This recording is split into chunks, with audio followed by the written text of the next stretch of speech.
Alright, hello everyone, and welcome back to the daily update, my 1000 day challenge. This is day 645, so let's get things started. Alright, so first and foremost, balance remain the same, there's no change in terms of that. Over the next coming few days itself, or the coming few weeks for this month itself, I'll be reinventing or actually revising in terms of my experimental trade setup in order to relaunch the experimental trade setup procedure itself. So let's see how things goes. In terms of main trading setup, nothing has changed. I don't see any good setup right now in terms of 4-hour chart basis for Bitcoin itself. Other than that, nothing too much of an interest at the moment. And if you look in terms of the US market for the weekly close itself, definitely there's some sort of great candlestick across the board for all four of the indexes across US and China market, and even for crypto market as well. So you can see that across the board, all the market has been trending towards the downside. And even if you look across in terms of the oil prices, the dollar index itself, all of which is doing relatively flat or nearing towards the downside of things as well. So now the question is, how far will we go in terms of this bear market itself?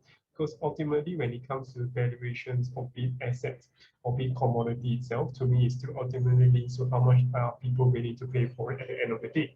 Because ultimately, currency or the value of the US dollar is still a perception that people will have and do have, and also depending on how much of it is in circulation in that matter of self.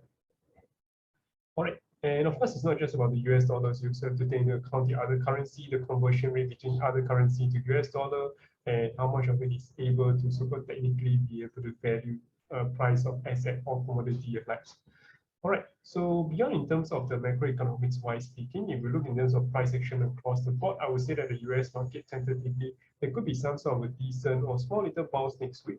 But of course, you do see some sort of doji candle or red inverted hammer candlestick on the S&P and on the Nasdaq itself. And both of these candles does show indecision and also signs of exhaustion from the bear itself. So without a doubt, it could show that buyers are more keen to buy, and the sellers are not as strongly pushing towards price towards the downside that sense. And just give me a minute.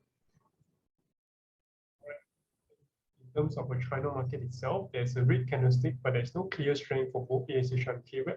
So I do see ASHR for further downside simply because if you look from the high to the low itself, we're still falling around 30%-ish. So we still have much more room to fall in terms of a clear bear market where capitulation could fall between the 50 to even 70% or the 80% region itself. So we are still relatively far from it in that sense. And if you look in terms of KWEB wise speaking, I would say that because of the very strong bear market it has technically experienced early on in the day itself, where right now it's already 70-80% each kind of drop from the all-time high. Definitely you can see that the selling pressure is getting a lot weaker simply because when prices get too low, it really does not incentivize people to push to sell it, both in terms of short sellers wise and also in terms of people who actually hold it to sell it as well.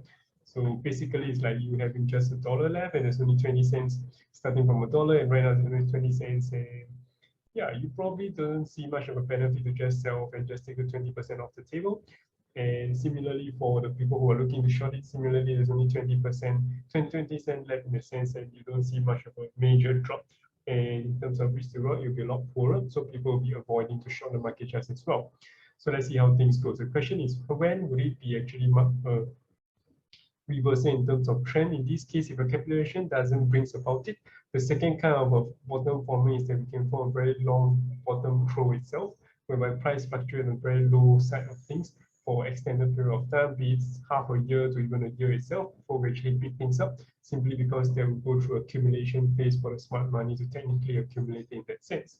And then finally, for Bitcoin itself, we are continuing to trend lower for the 6-week currently itself since the recent high region itself. So until a clear support is on the weekly chart, I will not be looking to enter a long or buy excessively in terms of a long-term Bitcoin hold itself. I'll just be waiting on the sideline and maybe just buying as and when accordingly to the monthly plan as well.